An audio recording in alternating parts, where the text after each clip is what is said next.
The Secrets of Stargate is brought to you by the StarQuest Production Network and is made possible by our many generous patrons. If you'd like to support the podcast, please visit sqpn.com/give. You're listening to The Secrets of Stargate, episode 66. Janet West, Jackson has identified the seventh symbol. All right, here we go. We are about to try to make a connection. All we gotta do is bust out of here, commandeer the ship, and fly on home. Indeed. You say that a lot. I know that this could be dangerous. But this is our job, right? It's what we signed on to do. It was never about going home. It's about getting us to where we're going. Hi, I'm Jack Baruzzini, and you're listening to The Secrets of Stargate, where we talk about the hidden meanings and deeper layers found in the Stargate movies, TV series, and more. And joining me today are Father Cory Sticha. Hi, Father. Howdy, Jack. And Lisa Jones. Hi, Lisa. Hey, Jack. And Victor Lambs. Hey, Victor. Hi, Jack. Since we're recording episode 66 today, I'd like to invite everyone to go over to listen to the Secrets of Star Wars podcast at starquest.com/Star Wars. It's a really fun one. sqpn.com/Star Wars. Thank you. I'm all thrown off. All right. We are discussing the second episode of season 4, The Other Side. The SGC receives a message from the Rodin descendants of Earth. Their leader, Alar, explains that they are under attack from the enemy and on the verge of being wiped out. SGC team visits the Urandan base, a bunker located deep beneath ground. Alar shows them the mind-controlled fighters, advanced medicine, and cold fusion reactors that the Urandans have, and offers to share the technology in exchange for deuterium, heavy water. While Jack agrees to this readily, Daniel has his suspicions, but Jack tells him to shut up. After a handshake deal is made, Jack too begins to see that the Urandans may not be what they seem. As the enemy makes a final assault upon the bunker, the dark truth about the Urandans comes out.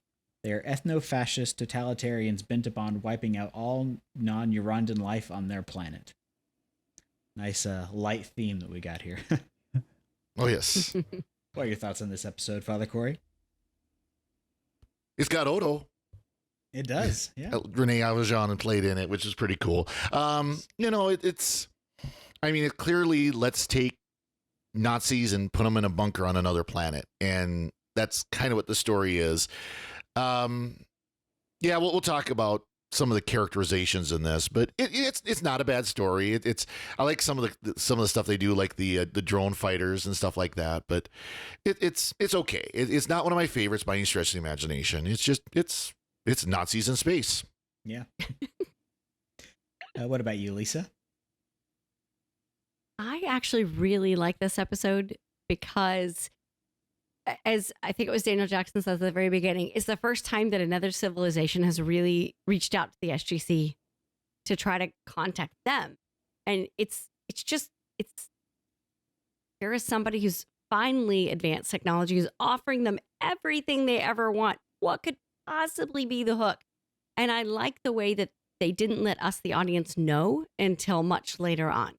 You knew something was going to be wrong, but it wasn't in your face the whole time. So I like the way they did it. I like the way we didn't get the reveal until much later on. And of course, Jack and Daniel arguing and disagreeing. And that's, I hate to say that's always a bonus, but the way that two actors play off of each other is lovely. So I don't know. I really like it. And then we can get into all the moral dilemma, and there's lots to kind of angst and argue and who was right and what was happening. And I don't know. So in our own household, we had some really interesting moral discussions after this. So nice. I give it 2 thumbs up because it is a good episode with a lot to delve into. Yeah, definitely. What about you, Victor?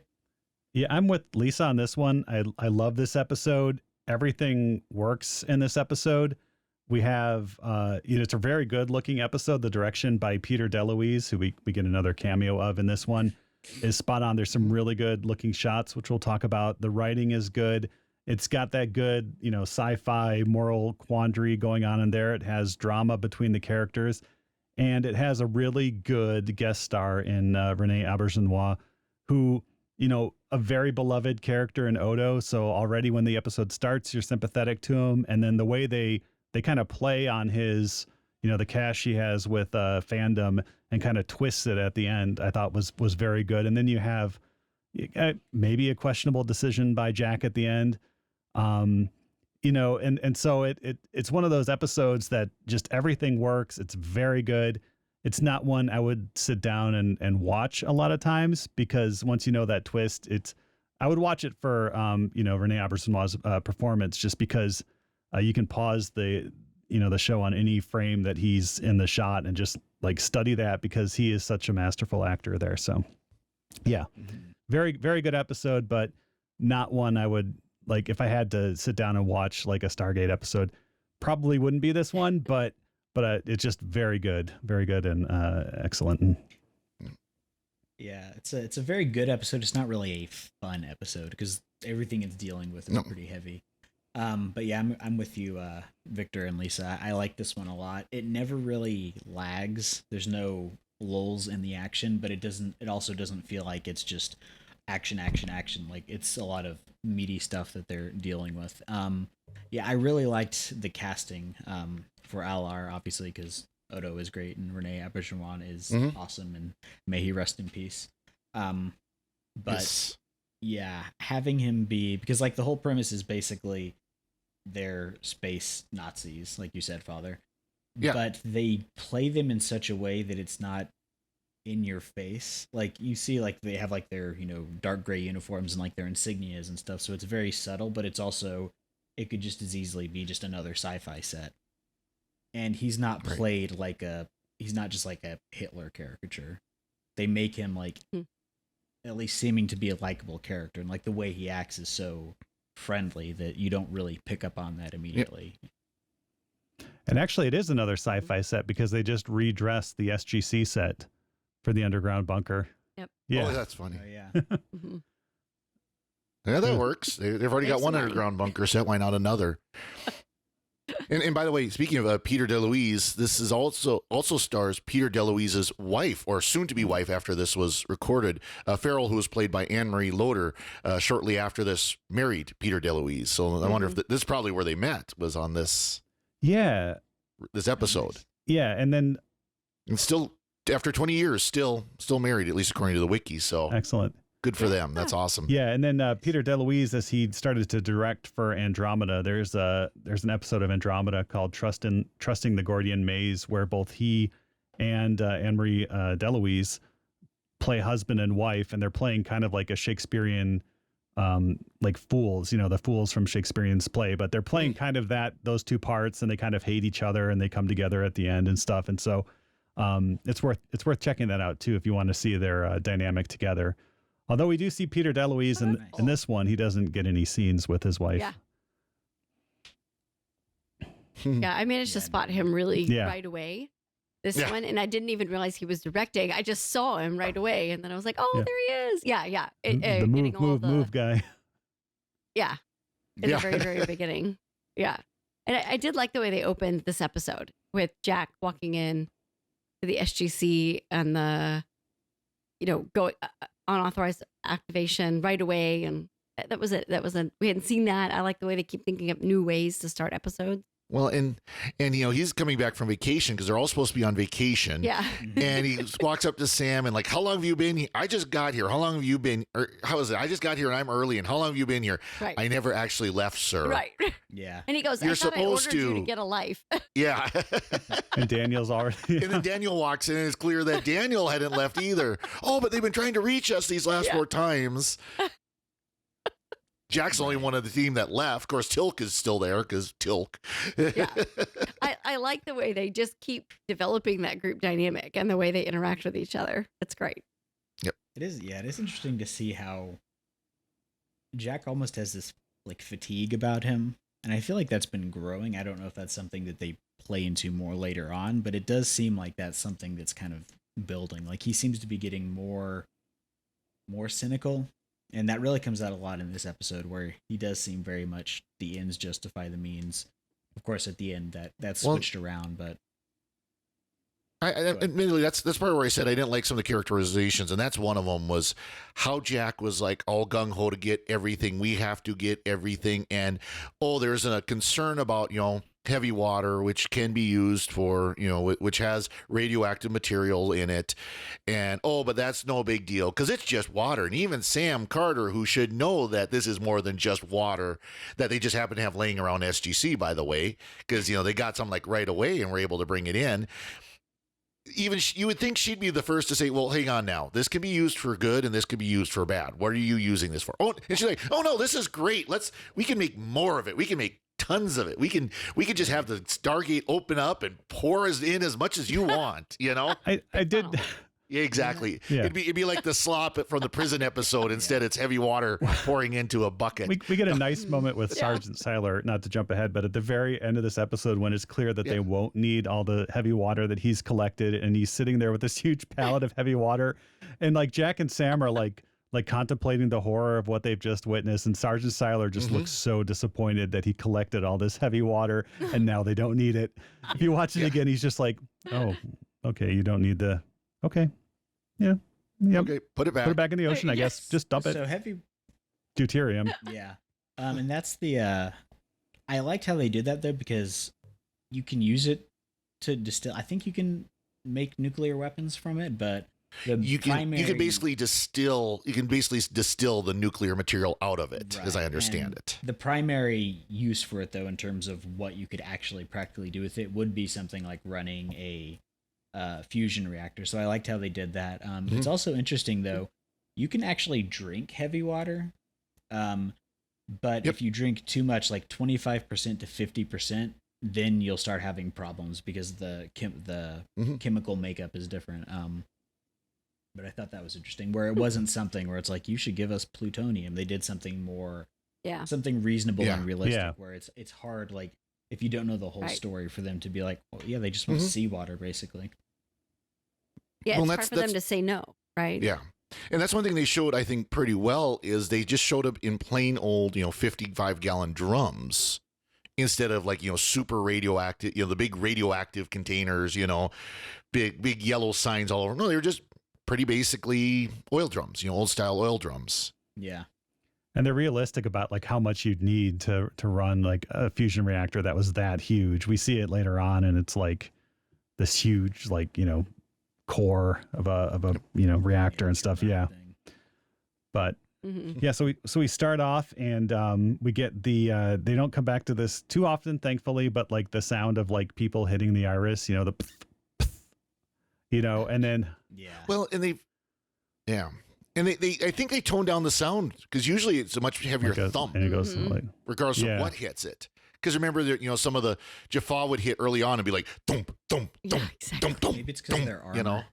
Yeah, exactly. Could be. Yeah. I was just thinking they toned it down because the moral impact, right? Yep. It's people, and so they just they don't want you to worry too much about, and because of the ending, Yeah. To make that connection that this is a person that just or that it's totally ridiculous that this person lost their life and all it was a little sound, Yep. That's true. Yeah. Yeah. Well, that's part of it. It's like they had to actually look back and say, okay, the last 4 times someone dialed in that happened to come from this planet, how many times did we get an impact against the iris? 3 of the 4? Yeah. Oh. Yeah. So that's first one they tried to get a hold of us. The last 3, they were just sending people and hoping they got through. Yeah, and Jack says, oh, so that's 3 dead. And Carter says, yeah. And Jack says, it's not your fault, Carter. Move on. Just like forget the dead. So that's like our first moral quandary here, is like we like through no fault of our own necessarily, but 3 people have just died trying to contact us, and that kind of comes back later on in the episode too. And I like how you can take that, like, before you find out the twist that they are actually the bad guys, you can take that as these people are desperate and they didn't know what was happening, so they weren't just sacrificing people to be cannon fodder. Whereas later on, when you see like what happens with the drone pilot with the neurological interface that basically fries your brains, that they don't actually care about the people, they're just willing to use them. So I like how that fits in both views. And how, Daniel thinks he'll need to do a big job of convincing Hammond. This is the first time that descendants of Earth have ever called home, I know what you're going to say. And like the General Hammond just says like, you have a go. And like Daniel keeps talking. And it's like, wait, what? Yeah. I love it. Of course, they've done that a few times before in the series. Where like, I know what you're going to say, and you just got to listen to me. It's good to go. Oh, I mean, you really, you got to rethink. Wait, what? Hammond is more reasonable than you think. Yep. Yeah. He gives Jack basically carte blanche to negotiate terms to get the technology, which I thought was interesting because I know Jack has the seniority. I feel like Sam would be the best person to negotiate because she's kind of the middle ground between Daniel and Jack. I think she would be the most clear-headed.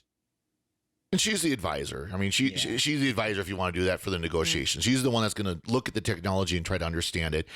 Jack is just okay, what do you need from us to make this deal happen? Right. Ask her if it's worth doing, and then, okay, what do you need from us? Right. No, we will not give you a nuclear bomb. No, we will not give you a B-2 bomber. Sorry, not going to happen. Oh, wait, you want this, Oh, you can do that. Yeah.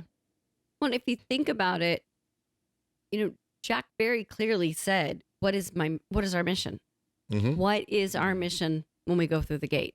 And he had Carter spout it off, which I thought was kind of funny that he didn't just say it, that she said it. But, to collect technology to fight against the Gould, right?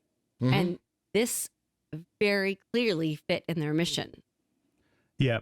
And I like how you get that. Yeah. Yeah. At what odds? I mean, at what consequence, which is what the Daniel. So we go back to like season 1, and I think, Jack, you had trouble with the whole, they treat Daniel as he's the moral police, and you were like, but he's not, he's not always acting the morality, but we treat him as that he's the morality of or I think it was his obituary or their speech. Yeah. They gave. Yeah. He was the moral conscience of the team. Yeah. Right. And we all kind of snickered and went, no, he wasn't. Yeah, no, he isn't. But again, in like this kind of episode, and we see it going forward, they do this time and again, that he becomes the moral conscience of the team. And this was definitely one of those episodes where they wanted to pit Jack against Daniel. They did it on purpose. And that's why Carter didn't have much of a role to say yay or nay. She was just there to green light all of the technology, and we can do this. And same with Teal'c. Teal'c really didn't factor in, except for as the guy who didn't look like anybody else. And they set that up. I like how we like immediately they set that up. I like how we get. Oh, sorry. I was just saying, like, immediately they set that up where Alar first sees the team and he's like, "Oh, is he with you?" And you're like, "Oh, maybe he doesn't like Jaffa, or maybe he doesn't like aliens or something." Right. And it's like, yeah, because they've run into that before. It's like, you have a Jaffa on your team, like, and but yeah, I mean, it's played very well, but it's like, just a few minutes into the episode and already you kind of have a sense that, but it's not enough to kind of, push you towards, oh, okay, I know what's going on here either. So. Right.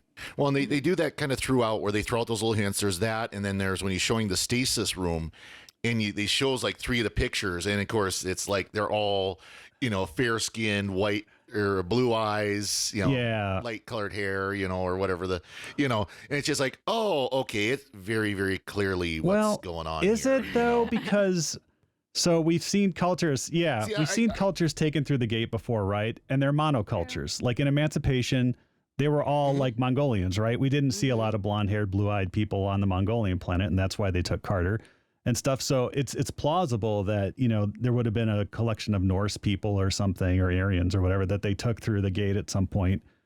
So that's not as convincing for me, because they've run into a lot of monocultures through the Stargate. And so finding a group of people that's like looks alike wouldn't necessarily like, and plus they're Nazi in the same way that like Earth Nazis were Nazis, the Aryan ideal of the blonde haired, blue eyes and stuff. So I don't know. So that part didn't resonate as much for me.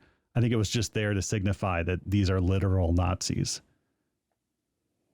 Yeah. Well, it was at the point that I wrote down my notes, of course they're racist, space Nazis, Yeah. I think it's one of those things that ties back once you know the full implications of who they are, then it makes sense.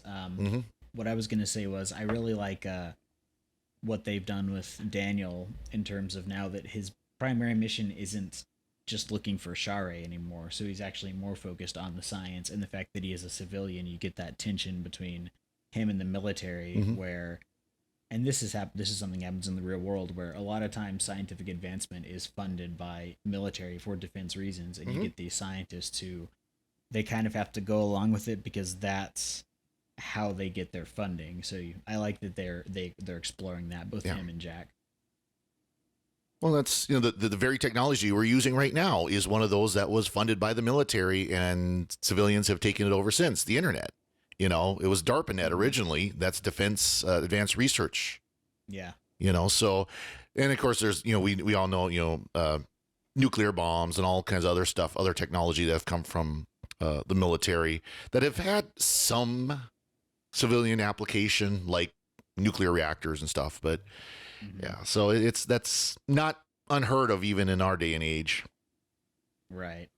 And that's another interesting thing with them getting the technology from the rodents. It's kind of like, I guess it's almost analogous to how we brought all the Nazi scientists over Project Paperclip, and we got to benefit off of that, but it is kind of like, it's a little icky when you start thinking about it, but at the same time, it's, this technology is here. We can't just leave it.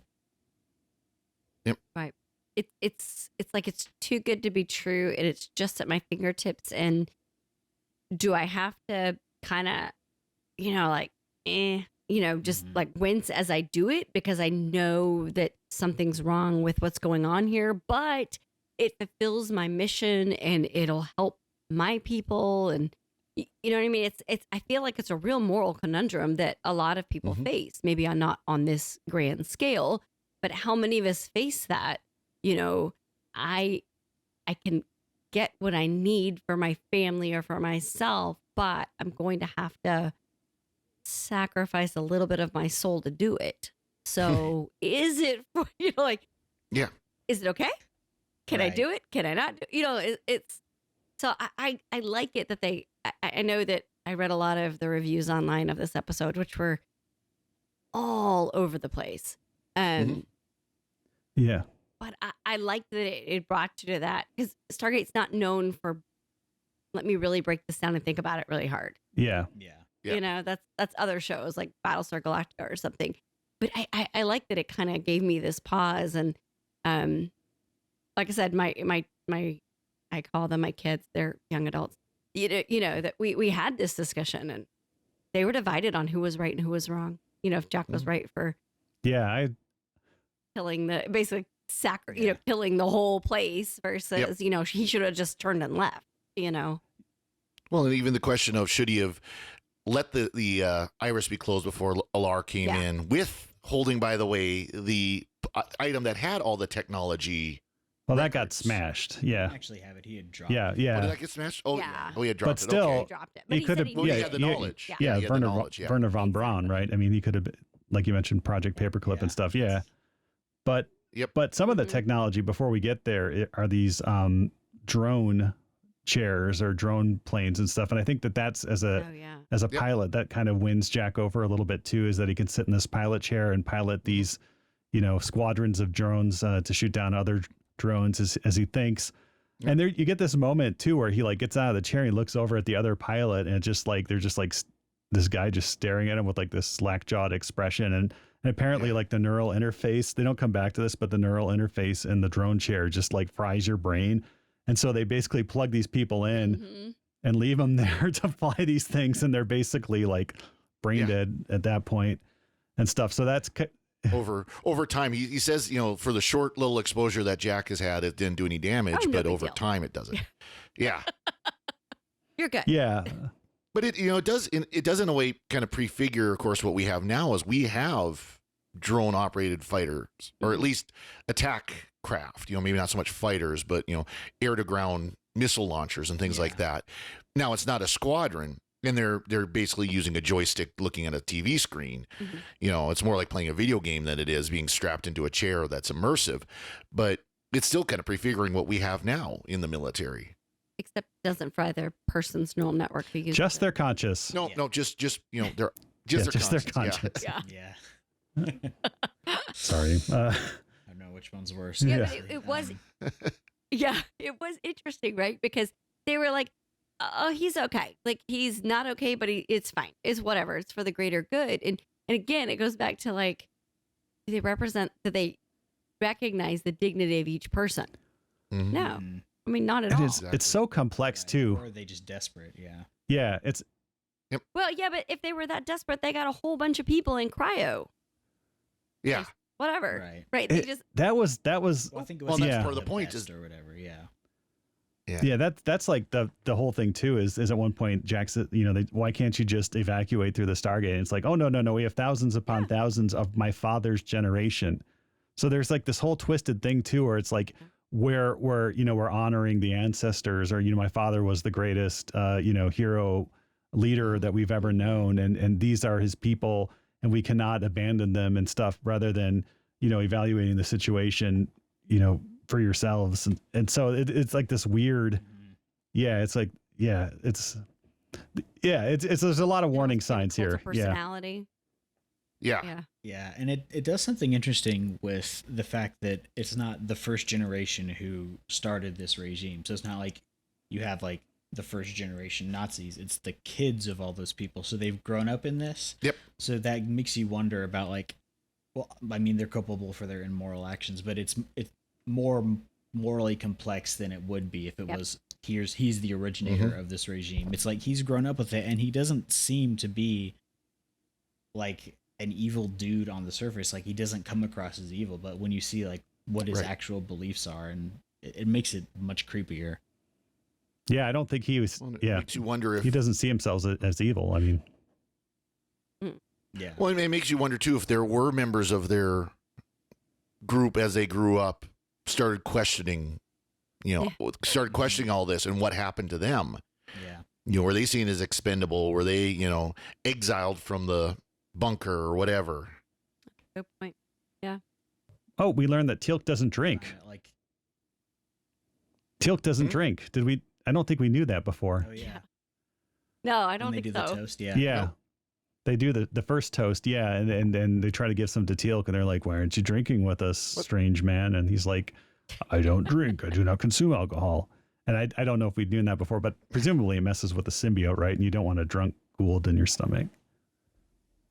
That might be a bad thing. Yeah. I was going to say, the symbiote can filter out the alcohol, but that might actually be worse. You like synthahol. Because you won't get the effect the symbiote will. I love you, Teal'c. Let me tell you something. I love being your immune system. It's great. It's sticking out, waving around. The little party hat. And, It's like hello, my baby. Yeah. Yeah, there you go. Dancing around. Yeah, he could have just done the thing that like you do if you're not drinking, where you just like put it up to your mouth, don't actually take it, just to not stick out. But it does obviously prefigure the whole him being other. LR, not liking him. Yeah. Yep. Yeah. But we also get another toasting scene later on after they sign the deal. And I mentioned like this is a good looking episode. If you watch nothing else about this episode, I don't know if it's about 28 minutes in, there's this shot where they start on the chandelier in the bunker. So it's this very opulent thing. And they pan down, and it's like, Rene Auberjonois like standing there in a heroic pose, and his two servants on either side filling the glasses of Jack O'Neill and Farrell. And it's just like, that is an exquisite shot. If you see nothing else, just watch that shot, because it is masterful. Well, and the table's covered with pieces of MREs. Yeah. That was the funniest part, where they've got these piles of MREs, and they've actually put them like on silver platters, This is much better than what they've been eating, which is the cultured yeast or whatever, which sounds like the hydroponically grown. That sounds delicious. No. It reminded me of the Matrix. Remember? And they said it tastes like tasty wheat, and they said, but how do you know what tasty wheat tastes like? It reminded me of that thought of the amino acid soup Well, or whatever. Yeah. Well, and people are talking about doing something like that, where using stuff like yeast and stuff like that to make fake meat and things like that. So no, it doesn't sound interesting to me either. The Texan and the Montanan are both going, no. We like our cow. Ranch. We like our cow flesh. Yeah. Stewardship. Yeah. I like how that kind of, and this I'm not sure if this was intentional, but it is a subtle parallel to the end of the Third Reich, where it was everyone just stuck in this bunker under totally constantly bombarded. So I did like like that. Yeah. And before we get the signing of the deal, Jack repels a couple more bombers, and the drone he's flying actually flies through a bomber, and we get to see that they aren't drones that are attacking him; they're actually like populated by people. And this is where I thought, it would be effective to have the other pilot be somebody who wasn't like, a Caucasian, but it was just a white guy wearing what appeared to be like a Star Wars rebel fighter, like he's wearing the same uniform. And so I don't know if that was an in-joke or not, but another one of those warning signs. They could have called this episode like red flags or are we the baddies? But yeah, there you go. And to note the Germans, what they called this episode is the episode's called in English The Other Side, right? Mm-hmm. And Germans called it The Other Side of the Coin. Oh, okay. Yep. Yeah. Like, I was really hoping like for ALR had some good ideas. Yeah. Well, they definitely won't use the N-word there. That's for sure. Yeah, no, Nazi. No. not that one. The other N-word. The N-word that's not allowed in Germany. A totally unallegorical science fiction story. Yeah. Yeah. Yeah. But even that, like, Jack is kind of shocked, which makes sense because he was not expecting to actually be killing people. But even then, you could still understand it from their perspective. They've been fighting this war for so long, and it's like those are the enemy combatants. Like it's what happened. So I like how everything in here. It's like once all the pieces come together, and you also discover the true story of the fact that it was not. They were not just attacked out of nowhere. They've been building this base so they could gas the entire planet, and then go live underground and exterminate everyone. That you get like the full picture. And that happened so quickly. Yeah. I mean, if you really think about time-wise in the episode. So when Daniel asked him, how did the war start? He gave such a really beautiful political non-answer.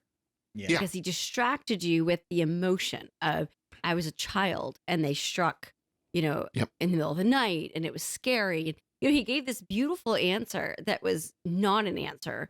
And it makes Daniel look like the jerk. Yeah. A jerk. Yeah, I was trying to think of a nice word to say. Then Daniel says, but you must have been building this bunker for years before the war started. Oh, we saw it coming. Yeah. Right. Again, a non-answer. Because they saw it coming because they wanted to start it. And very much a thing you'd hear a real politician say about like wanting to do something like this. Like it's always we know we had to do it before they did. Yeah, but then they twist the knife and they say, remember, they're your enemy now too. Yeah, the twist of the knife there. That was good. But and we do get that kind of that symmetry where the first dinner, it's that argument between Jack and Daniel is just so good. It's like, the next time I tell you to shut up, oh, you never told me to shut up. Too subtle for you? Yeah. Was it too subtle like, for you? Once, yeah, it was. And then Daniel says, it seems like, their world's on fire. We're offering them gasoline. And Teal'c goes, we're offering them water. And he's like, I was speaking metaphorically. And Jack goes, well, stop it. It's not fair to Teal'c. No, it's like, yeah. So we get some humor in this episode too. As dark as the themes are, we still get the Stargate humor in it as well. But it's finally like once the deal is sealed, or Alara thinks so, that he confronts Jack in the hallway and says like, hey, maybe you should send Teal'c back because he's not one of us. That sort of thing. And still, he could be referring to the fact that he's an alien, but and not a human, but.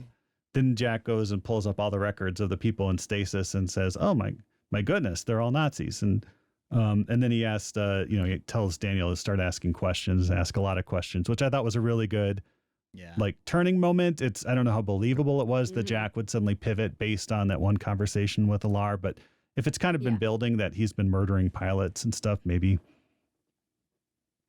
Yeah. And I think it's one of those. I liked actually like from the very beginning where, as soon as they made the video contact between the two of them, Alara says, "Oh, you're kindred." Yeah. Yes.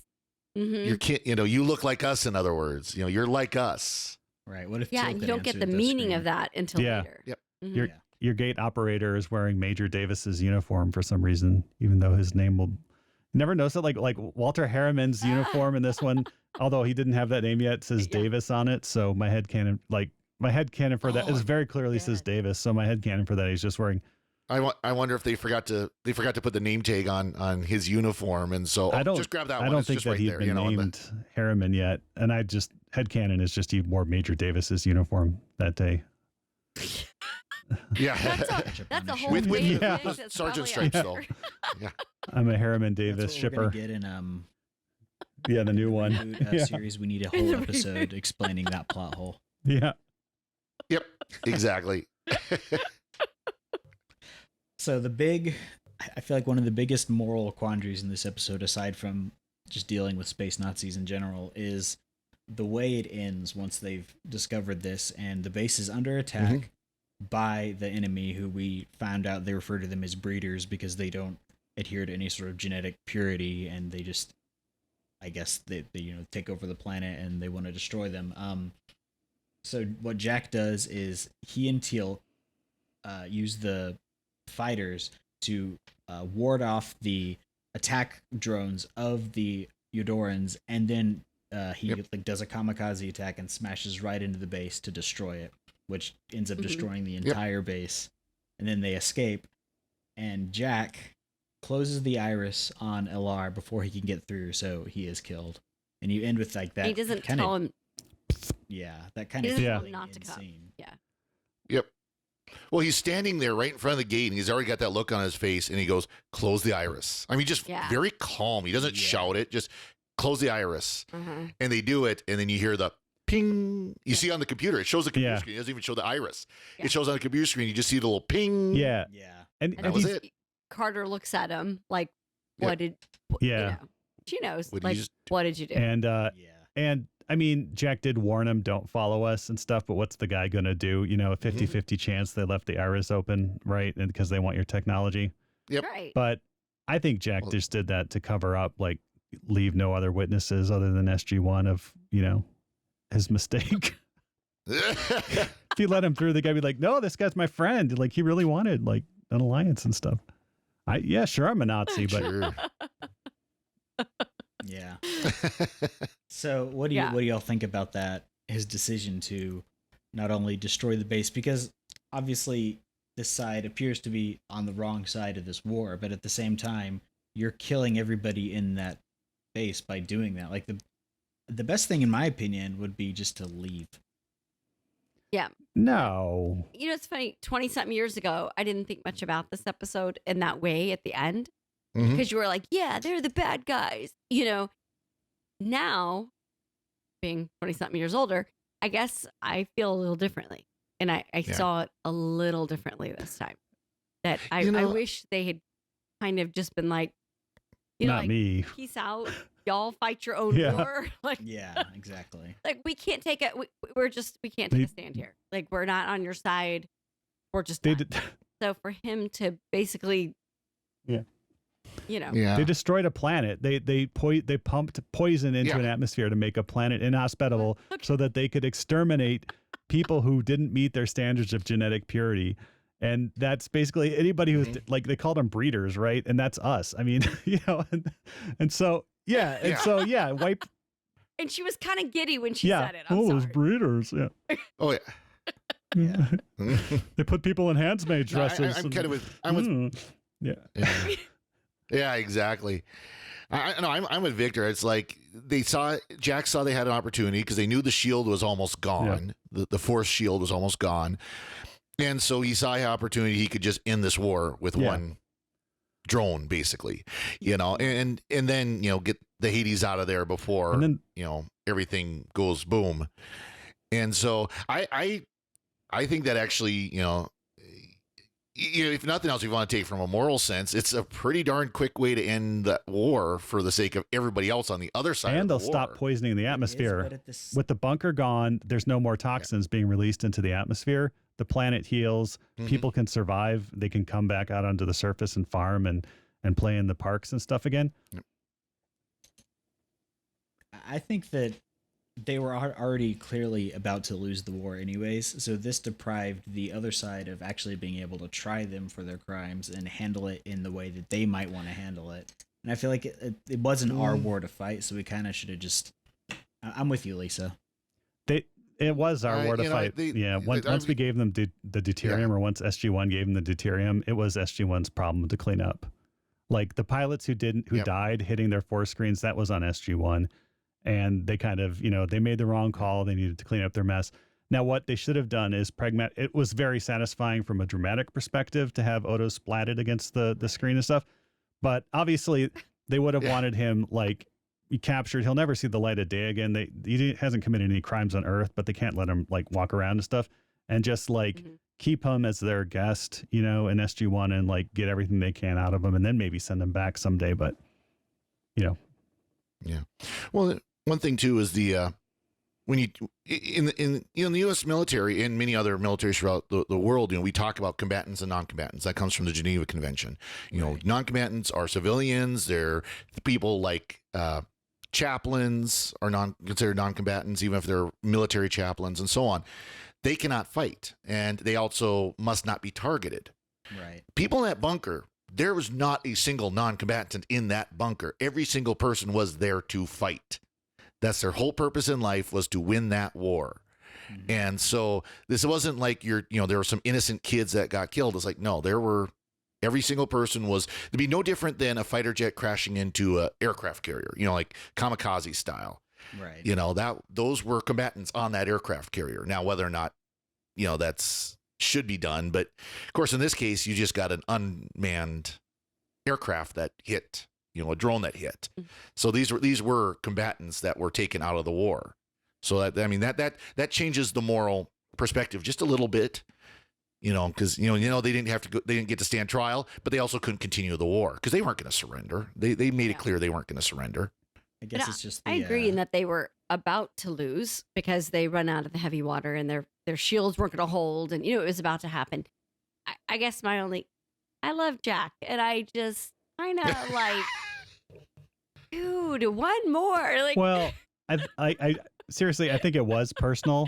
I just worry for him. Okay. I think it was personal at that point. Like, he had been led down this path, right?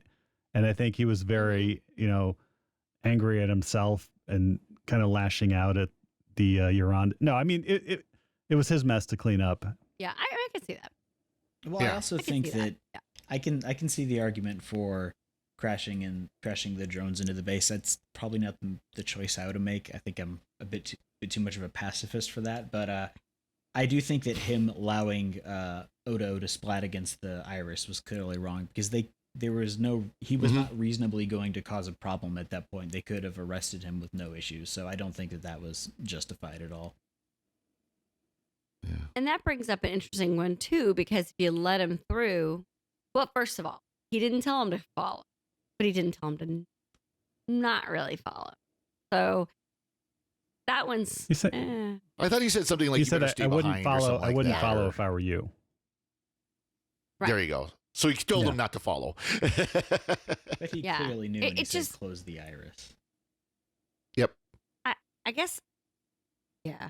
It was just such an interesting, because, we talk about Stargate so many of the times, it's like everything wraps up with a nice little bow at the end, right? And then the next episode, there's no therapy, there's no nothing. And this one, it gives you something to really contemplate and to delve into, which is not like them. And I enjoyed it. I don't want it every week, but I really and I think it was a it was a conscious choice, I think, to have, basically Space Hitler hit the Iris and just have it be like this little piffed sound at the end. It's kind of like saying, this is what we think of Nazis, right?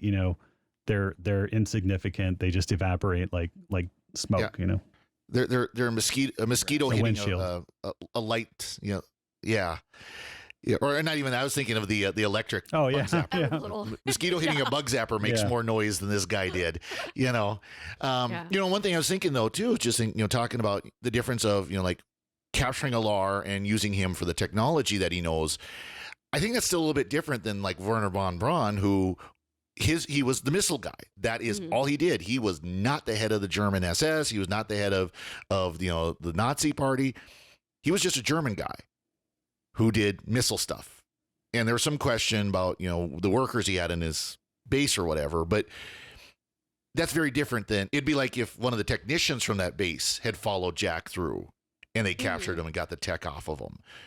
That'd be a little different, little closer comparison. Again, this would be like, Himmler or Hitler coming through the Stargate, coming out and, being arrested and gave him asylum, Yeah. Speaking of the people in the base. Cabinet, yeah. like, Doctor Who. Yeah. Yeah. We get a guest appearance, or not really a guest appearance, but Mike Dupud, who plays Varro on Stargate Universe, the head of the Lucian Alliance. He's one of the guards. He plays 9 different characters across the Stargate franchise and doesn't get a line of dialogue in this one, but at the very end, he's one of the people holding Jack hostage. So very recognizable Stargate actor right at the end. Yep. That's funny. Nice. But I wonder how residuals works for that. Like, do you get an individual check for each character you play, or just get one big one, roll it together? I wonder if kind of those, behind the scenes characters, they just kind of get a, here's how much you get per episode and have a good day. Yeah. Especially if they don't speak. I think the kind of the reward for being a non-speaking actor on Stargate is that eventually in like the 3rd series, they give you a bigger part. Right. And so they gave him a pretty big part in Stargate Universe and stuff, but he's been in tons of stuff too. Very recognizable, very good actor. Yep. Awesome. Well, did y'all have any other thoughts on this episode? This was definitely a meaty one. Good discussions. Yeah. Lots to talk about on this one. Awesome. Before we go, we would like to find my document. Before we go, we'd like to take a moment to thank our patrons who make it possible for us to create The Secrets of Stargate, including Zappora T, Tim S, Christopher H, Lynn L, and Kevin B. Their generous donations at sqpn.com/give make it possible for us to continue The Secrets of Stargate and all the shows at StarQuest. You can join them by visiting sqpn.com/give. To find previous episodes of Secrets of Stargate and to send feedback, and we definitely want to hear feedback on this episode. This definitely is one that gives you a lot to chew on, so please give us your thoughts. Did you like this episode? Did you hate this episode? What did you think of the final decisions that Jack makes in the end here? You can email us at stargate@sqpn.com or follow StarQuest on social media at facebook.com/StarQuestMedia or on Twitter at SQPN. And definitely come on over and join us on our Discord at sqpn.com/Discord. And we'll be back next time and we'll be discussing the next episode of SG-1, Upgrades. Until then, Father Cory, thank you for joining me and sharing the secrets of Stargate. Thank you, Jack. And Lisa Jones, thank you as well. Thanks, Jack. And Victor Lambs, thank you too. Thanks, Jack, and you'll win the People's Medals for this. And once again, I'm Jack Baruzzini. Thank you for listening to The Secrets of Stargate on StarQuest. Anyway, I'm sorry, but that just happens to be how I feel about it. Yeah.